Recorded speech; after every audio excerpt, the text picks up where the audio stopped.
Okay. This is episode 5. If you haven't noticed by the exact same sweater I was wearing in episode 4, I am filming this in the same night. This is a double episode drop, episodes 4 and 5. There's a delay on the co-hosting I was talking about on Instagram. I was talking about co-hosting while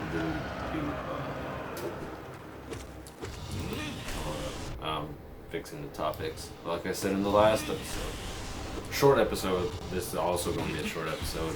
I also have 4 questions, but I left these questions because I don't know. I just kind of put them in order, like interestingly.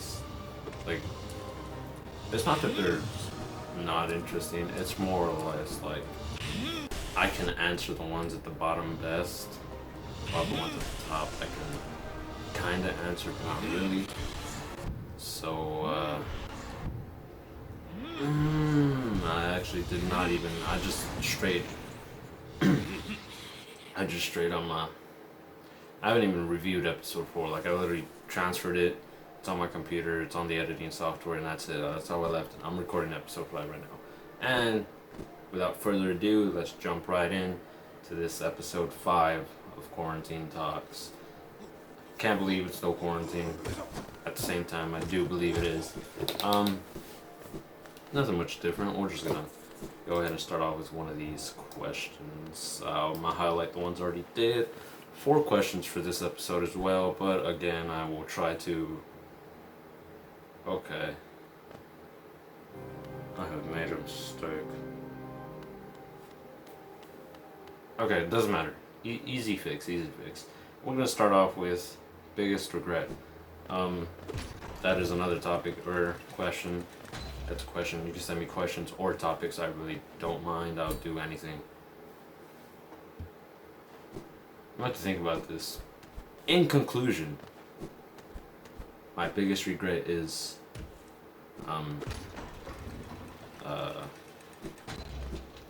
not getting good insoles for when I'm skating, because if you haven't seen the other episode, I think it's episode 2 of Quarantine Talks. The first episode was a Minecraft tour thing, just to start off the series with the way I was going to be formatting the thingy. And then episode 2 was the actual first question one. I have episode 3 out. Those are the 2 longer ones. I think episode 3 is half an hour long, and episode 2 is around 25-26 minutes long. I'm not sure. I'm just guessing off of the top of my head. But in episode 2, I talked about skating, and like I said, I'm not that good. But my biggest regret is probably not getting good insoles to put in the shoes that I get. So, like shoes like these that don't have very good insoles, they hurt my feet. I guess that would be my biggest regret, because these insoles are so thin. If you would want to see, this is my most recent shoe too. So I don't know. This is actually one of the first shoes that has a removable insole. The other ones so far haven't gotten removable insoles. Look at how thin that is. It's probably about an inch thick. Yeah, probably about an inch thick. Probably looks smaller on camera. Probably looks like about half an inch thick. These are the newer shoes. They're not too banged up.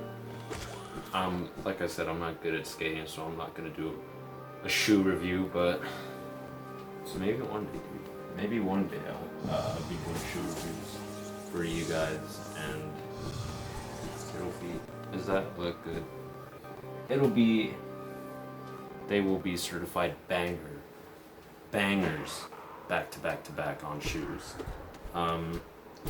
Yeah, that is my biggest regret, is not getting good insoles. Kicking it off with question 2, I have. Alright, questions 2, 3, and 4 are just fishing related, so this is why I left it to this episode to talk about this, because I just laid out everything here. Like I said, I finished recording episode 4, I just put the hat on, and that's it. I brought the things I was going to talk about, I kind of prepared for a bit. I did not record it. This is the first time recording it, so I'm going to see how that goes. If I don't like it, I'm going to re-record it with a better feel for it. I have this this fan, and it's blown in this direction, so it's hitting me in the face. It's giving me some cotton mouth. That is irrelevant, but nonetheless, the first fishing related question out of 3 would be, will I do a fishing vlog anytime soon? Now that is not the exact question, like that is not how the person typed it. I typed it like that because that's how I wanted to think about it, to like answer it in that fashion. And the answer is, if you guys want me to, I will put a poll on my Instagram link in the description if you want to go vote. If you don't want to vote, that's fine, but I really don't care. This is up to you guys, it's not up to me. But I actually might, because if I get another one of the tripod thingies, as in the last episode I showed how it was like broken and stuff. If I get another one of those, I could like take it out to the rocks and like film over there. But I can't do that fancy like that GoPro stuff where they have like the GoPro strap around their chest and stuff. That would be pretty cool though. I'll probably save up some money to get a GoPro. If you guys want me to do any fishing videos, I will keep that in a separate playlist. It'll be a good time, but it'll be a while before those come out. Again, last episode I announced that I had started an Instagram page about fishing. I have a fishing page now. You guys can go check out the last episode to click on the link in the description on that episode, because I will not be reposting it here. And anyways, if you guys follow my main Instagram, whenever I make a new post, I just put the post on my main, so it doesn't really matter. You'll see either way. Second question out of 3 related to fishing is memorable fishing experiences. Now, I really did not think that question through. Because I say that because I think I read it wrong and I put the S on purpose, like an idiot, because I wasn't so sure if it's an experience or experiences. But if I had to choose a favorite experience out of the ones that I'm about to say right now, which I'll get to at the end of telling my favorite experiences. Not favorite, most memorable, because I think like 2 of them aren't even that. I don't even like it. But I think my first memorable experience is being on the jetties, and jetties is the big rocks you see at the beach. If you ever see some big rocks at the beach and you can walk on them, those are the jetties. And it's a canal, right? So it's split up into 2, and then the water's like in the middle right here. So the water's flowing through here, and then you got the 2 jetties that go out. One of them extends out further than the other, so the other one like ends back here while the other one keeps going. And it's a canal basically. It's like a canal that goes in and out. And I think it was a high tide, I believe, and we had caught a very nice sized mackerel, about the size of this pan. And we used it for live bait to see if anything would bite. And I'm not sure what this was, but it kept running as if it were a stingray. If you've ever fought a stingray while fishing before, you would know that they just run and run and run, and they don't stop. And when they do stop, they kind of just like put themselves on the ground and kind of like anchor themselves in a way. Like they stay on the ground pretty well. I don't know if anyone's ever had that happen to them while fighting a stingray, but that happened to me at this moment. I'm not saying it was a stingray. Again, not sure what it was. Could have been a shark. Could have been a stingray, which is part of the shark family, but you know what I mean. Like a tiger shark or something. I don't think it would be a tiger shark. It would probably be a leopard shark, because recently I did catch a baby leopard, so it could have been that. Nonetheless, big rod. The line's going out of the reel, like the fish is pulling the line out of the reel, so the fishing terminology would call that drag. It's screaming drag. That's when the fish is pulling the line out so much that it's making a noise from the reel. It's screaming drag, people would say, whenever you're fighting a big fish. So that's what that means. So the rod is screaming drag at this point, and it's bending all the way down, and I have to go run and get it, right? And I think this was about 4 or 5 years ago, or 4 or 3 years ago, rough estimate. Like I said, this is the jetties. That is a very important information. because in the jetties you don't have a place to put your rods besides holes you find in there. So you have to find the hole and you have to put your rod in there, see if it fits, and if it fits, you have to make sure it doesn't fall out if a fish will pull on it. And at this point, the tide is, like I said, it was a high tide. The tide was still rising as well. So the water was still coming on top of the rocks. Let's just say this is like some, I'm trying to make like these are some rocks, right? And then the water's coming up, splashing on the rocks. And the rod is like right here. And I'm very bad at this. Oh my god, not the hiccup. Okay, I think I'm good. I think I'm good. Not hiccups. Good. So the rod's bending, right? It's close to the water. And that is a big no-no when you're at jetties. You do not want to step close to where the rocks are green because of like all the little green barnacles or the green algae or whatever. You will slip. You will all automatically just, you will feel, if you have a good grippy shoe, you will feel, I talked about this in the last episode about how I can't say words right, and here it comes up again, but you will feel your shoe slightly start to slip. But if you have shoes like this again, for an example, where the rubber on the bottom, the sole of the shoe is starting to wear out, you're gonna feel you're gonna slip instantly. And I had some shoes at the time. I think I still have them actually. There were some Adidas, and because I was rubbing them on the board too much, they lost their grip pretty fast. So I was at the edge of the rocks, and dude, whatever it was, pulling so much line out, it ran, and it ran, and I'm over here trying to fight the fish, we would call it, where you're just letting the fish run so it tires out so you can pull it back in. That's fighting the fish. Or you can fight the fish in a more aggressive style and pull it in while it's trying to go away. So you can kind of like force it. That's not really recommended. You kind of want to tire the fish out so you can have an easier time reeling it back in. And when it runs, it doesn't run too far as it would if it were the first run or the second run. At least that's what I think would happen. And it starts to pull so much line, and I think I'm a very short amount of time, like 3 minutes into this fight with this mystery fish, mystery aquatic species, and my arms start to tire only 3 minutes into the fight. And like I said, it was a mackerel shark bait, 100%. And it was, like I said, about the size of this pen. It was live bait. We chucked it out there, and not really hoping to catch something. Like, because the tide was rising, we were like thinking of catching a sand shark or like a halibut. But I guess it was, again, I'm just gonna assume it's a stingray because the way it was just pulling, it just fought so much like a stingray. Wow, this story's actually taken quite a long time. This would be my most memorable fishing experience then, is the lion.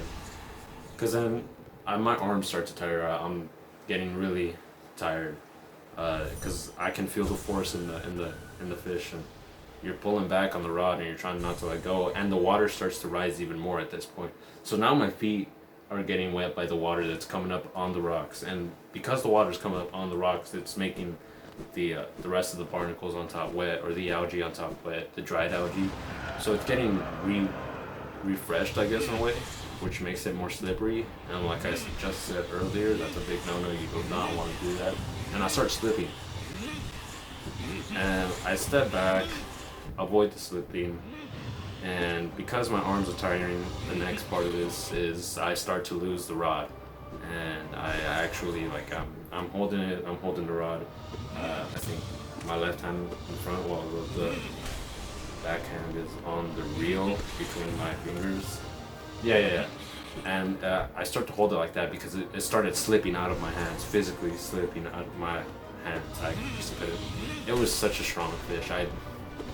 We didn't even get to see it because a couple more seconds and then the line just snapped and I fall back. And it was a pretty good time. But let's get right into the last question, 3 out of 3 fishing related. which include things for fishing. Oops. Right, fishing things for fishing. I just said that. I think the first one I'm gonna tackle is favorite lures. No. Favorite bait for what fish was the question, I believe, and I also have one, the same question but for lures. I have my lures laid out right here, and I'm just gonna talk about kind of the variety I have for what. But bait, I think I would choose.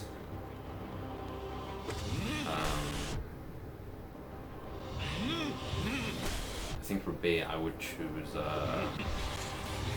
maybe a live bait. No, maybe shrimp, because shrimp is so versatile. You could get a lot of things to shut up windows. You could get a lot of things to buy shrimp, squid. That's just the bait. You could get rockfish to hit squid. You could get bass to hit squid. No, not squid. Shrimp. You could get bass and rockfish to hit shrimp. You could get perch to hit shrimp. You could get flounder to hit shrimp. I say flounder over here in California. It's like a more rounder version of a halibut. I'm not sure if it is called a flounder, because I'm pretty sure a flounder is a halibut that's not from California. How you identify a California halibut is by turning it on the back, and it has a white line. The bottom of the body is white, and it has a line running down the middle. I think it was running out of memory, but not running out of memory, running from memory. From what I can think of right now, that's how you identify a California halibut. But it's like a rounder fish here. It's a lot darker than a halibut, and it has a yellow mouth. Those look pretty cool. I just call them flounder because they're not halibut. I'm pretty sure they're not, at least. You could probably get a shark to bite the shrimp if it's live, like some live shrimp. If you get live shrimp, I think you get some shark on it, or some bigger fish to bite live shrimp, that eat live shrimp. So that's what I would choose as my favorite bait, is shrimp, because of the versatility that comes with it. That wasn't too long. Moving on with the lures. And first I want to get through the topic of lure types. There's running off the top of my head of what I have in front of me. I have a couple of jerk baits, a good amount of swim baits, and hard baits, which are like spoons and like, you'll see right now. Swim baits, we'll get to that first. This is a swim bait. This is one of the more fishy looking kinds, but normally they don't really, you could find these like at a Walmart or something, but normally you see people using a lot of big hammers. That's what these ones look like. With a jig head, they look like this. This is one that I rigged up. Yeah, they come in different colors, as you see. These are two big hammers, the same type of swim bait, with a little boot tail, a little paddle tail. And a lot of swim baits do have that paddle tail like this one, except it's not like square, it's more roundish. But all that does in the water, the action, it goes like that. So it's like that. And it looks like a fish. Fish are easy to be fooled, is my analysis, if you could catch them on something like this. And then we have this little swim bait here. Again, just another paddle tail that's more roundish. But this one has an open stomach. You can like use a worm hook. I don't know if you could see that, but like the hook doesn't go through like. All right, so with these swim baits, not the hiccups. With these swim baits, the hook goes through the body. So if you were to rig up one of these, you would take this, which is separate from this, okay? Because like this is how they come. and you gotta buy the jig heads. That's what this is called. That's basically the hook. The jig head is the hook. It's basically the weight of the swim bait, or if it's a swim bait like this, like an open body, you just need a hook. Again, it's an open body, so you stick it through the front, pull it out, and then you stick it through the open stomach. But for these, you actually have to insert the hook through the body and guide the body through guide the hook through the body. I'm sorry. And then you have to know where to pull it out, so the hook comes out at the point of the at the certain length that you need the hook to come out. And if you go a little over, a little under, you will notice that you basically fucked up. Because if you go a little over, the thingy will, like, I think it'll curve or something like that. If you go over, it'll curve like that. If you go less, the swim bait won't be able to make it to the head, I'm sure. But those are the paddle tails, and then we have grubs. And grubs are just these little swim baits that have the little curly tail, as you can see. It doesn't have a boot tail, a paddle tail. It has more of a curly tail, and you just put a hook in it, or you could put a jig head like this one. This is a twin curly tail. It has two curly tails instead of one. Yeah, I use these mainly for bass fishing. All of these I use mainly for bass fishing. I have two more twin paddle. Okay. And the jerk bait. Right. The jerk baits I have here are Zoom flukes. I'm pretty sure they're not super flukes though. Yeah, they're just Zoom flukes. They're just normal jerk baits. These, you kind of, as the name suggests, you have to kind of jerk it with the rod. So like if you're fishing out there and like, ooh, my finger's the rod. Okay, we'll just go with that. My finger's the rod, right? The thingy. We'll just pretend it's in the water right now. And if I want to like move the bait, I can like jerk it like that, and the action is all in the tail. So because it's not a swim bait, these, all you have to do is you just have to reel them in, and the action from the tails does by itself. But with these, I guess it does it by itself too, but you kind of have to, like, you know what I mean? I don't know if that makes sense. But that's what you have to do with those. With swim baits, you have to, like, you just reel them in, and because they're coming in, like I said, the tail flutters, and that's all the action you need for a swim bait. Hard baits, here we go. It's only 9 minutes recording, not too bad. Hard baits. I don't know if this is considered a spoon or not. It's kind of beat up. I am so sorry. This is one of my favorite lures, actually. I use this a lot. But that is a hard bait, and here we have a spoon. More of a designed spoon, if I say so myself. I have a normal spoon here too, a little crocodile spoon. Crocodile is the name of the brand. No promotion, I'm just showing you guys. Yeah, this is what a spoon looks like. It has the shape of a spoon, which is why they call that spoon. I just hooked my sweater. That is not going to be a good time to take out. Got it out. So I don't know what you would consider this. If it's a spoon, because it's not a spoon. It's more like a hard bait. A stick bait, I think it's called, stick bait, unless those are hard jerk baits, which have like lips, but I don't have any to show you right now, and I wouldn't know how they work. And here I have I don't know if you can hear it. It has like little beads inside it to make a noise. This is a lipless crankbait, and I'm not sure how these work because I don't really use this one too much. I just kind of have it for like to have it. I mean, I've caught bass with it. Another note to take is that I do fish in the salt water. So all of this, even this, I believe it's used mainly primarily in freshwater for freshwater bass. But this, I've caught some sea bass with this too. You know, spotted bay bass. I've caught calico with this. Um, so yeah, it's versatile. I guess I don't know. But I would assume because of the shine and because of the ocean, if there's like a school of bonita or some mackerel, they might hit it. I'm not sure. I haven't tested that out. But this is also another example of a hard bait, and it has a rattle.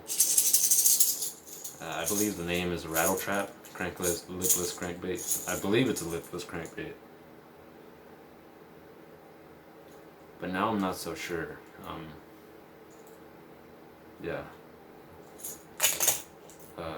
We'll just leave that there because I barely know anything about that.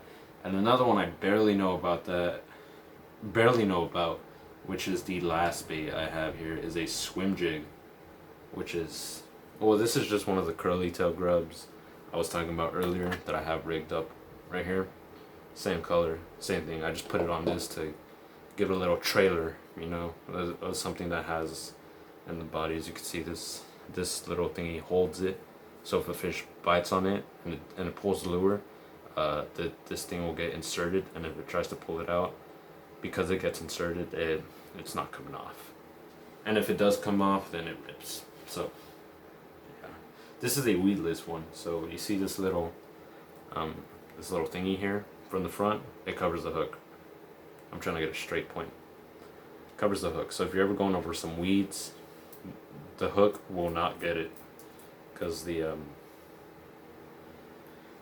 weed guard blocks it. See that? And if you're on the rocks too, because I fish at the jetties a lot, the rocks do interfere with that. So if you're coming from the bottom and you hit a rock, you know, you're gonna skim through it because it's a weed guard and it blocks the hook. Really good for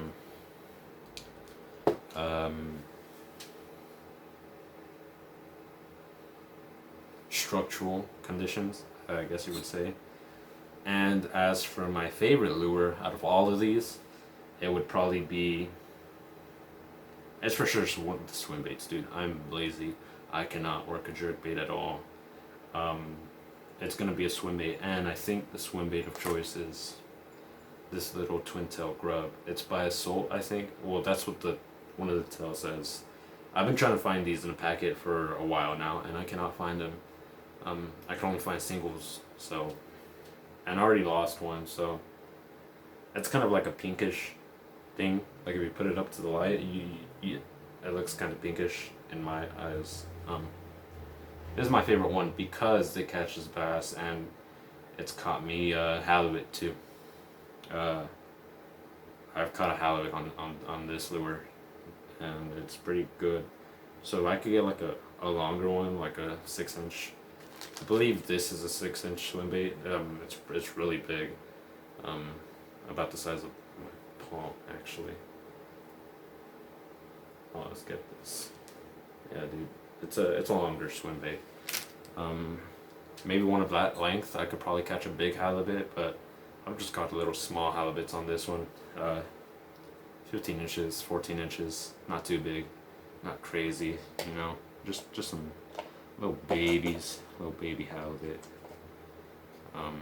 But yeah, that is my favorite lure.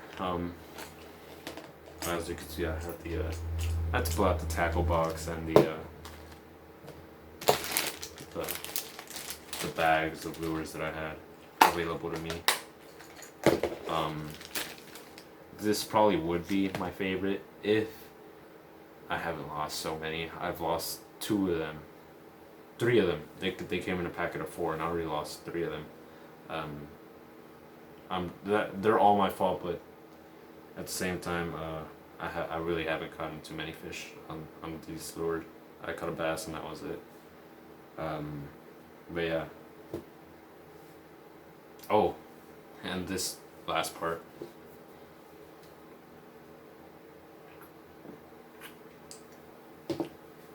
You would think that would be hydrating, but it makes me want to drink water even more. especially since it's kind of hot in here. Kind of like I said, I kind of have the fan. It gets me caught in mouth. Again, irrelevant. The last part of this question I have is saltwater or freshwater, and why? First of all, I want to go through the different things in freshwater that I fished. I fished for catfish in freshwater. I don't think I've caught a striped bass. I could be wrong, but I've seen people take out striped bass. They fight pretty hard. I see. I've caught regular largemouth bass. I've caught bluegill and other sunfish as well. I don't know all the sunfish variants. I'm a saltwater oriented fisherman, which brings me to which one I would choose, which is saltwater, because I feel like there's a, take this with a light grain of salt. I believe freshwater fish don't fight as consistently as saltwater fish. That does not make sense at all. That makes no sense whatsoever. I'm at 17 minutes. This is probably gonna be like a 40-minute episode. But saltwater, because I just like to fish in saltwater more. My time's coming up. It's at 17 minutes. I only have 40 seconds to go. I'm trying to wrap this up. Saltwater, because I like the fish more. They appeal more to me than the freshwater fish, and I'm not saying that the freshwater fish suck. Freshwater have sturgeons, but I'm pretty sure, yeah, they have sturgeons. They have pike, muskie. I want to catch a muskie though. Those are big dudes. They have carps. I like the way carps look. They're just big goldfish. They are big goldfish. That's why I like the carp. But in retrospect, I believe just saltwater. Because the saltwater is more.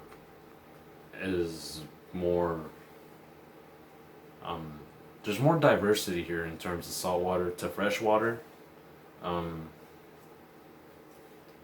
So I believe that's why I take fresh. I wouldn't take freshwater over saltwater. But again, freshwater has some really good things. I would love to explore some freshwater more. I wouldn't mind. I'm pretty sure those fish fight a lot harder than freshwater fish. Than saltwater fish probably do. But dude, saltwater fish, I like saltwater fishing. Yeah, dude, I might as well just wrap up the episode here with that. That was the last question, and this was a longer episode that I wanted it to be. It'll probably be around half an hour, if not 20 minutes. Definitely not as short as I thought it would be, honestly. Ooh, I just shook everything again. Are we good? Everything's in order. Okay. With that, I'm going to leave you guys to your own devices. Okay, I'm so glad I put my phone on silent. That message would have interrupted the video. Yeah, dude. Like I said in the last episode, hope you guys are having a good night, day, afternoon, morning, wherever you're watching this from, or whenever you're watching this. Whenever or wherever. Yeah, whenever you're watching this at, I believe would be the right sentence to use in terms of time, because you might not watch it the time it goes up, which will be the normal 3 a.m. upload. I do upload my videos. I try to upload my videos at 3 a.m. If not, they come up around 4 a.m. to 6 a.m. Because the exporting process takes quite a bit sometimes with the longer videos. But with episode 4, I believe it would be able to come out at 3 a.m. So if you're watching this, episode 4 came out. Obviously, there wouldn't be an episode 5 before 4. Announcements. If you would like to join me on the series, we could turn this into like a podcasting. But it wouldn't be a podcast, although I guess it would be a podcast. I'm not sure yet. It would just be like you would get your individual questions from your own polls, and I guess we would choose 5 and 5, or 4 and 4, 3 and 3, depending on how long it would take. And if it takes long enough, we can save the topics. Um, yes, yes. I already have someone on board, but they're taking the. Well, I'm not gonna say on board. People can change their minds. I already have people. I've brought up the idea to quite a bit of people. But now I'm bringing it out openly. I don't know if I did this in episode 2 or 3, but if I haven't, we can pop up here.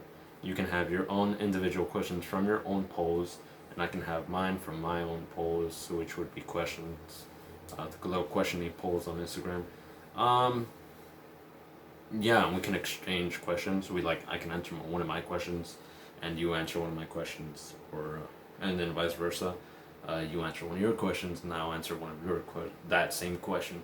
It'll work like that, just get a little bit more time, um, a little bit more topics to push out more episodes, um, make the flow a little bit better. Definitely something to keep me busy because of the editing process. I'm still learning how to edit better at least. I'm still using like basic editing skills. Not even beginner level, I would say. I would just say casual level. Um, yeah, with that, I'm gonna have to wrap that up. It's 5 minutes recording. Wow. Have a great night, day, afternoon, morning. Um, take care. Um, I hope you found a lucky quarter on your way to the grocery store and you use that quarter to get a bubble gum.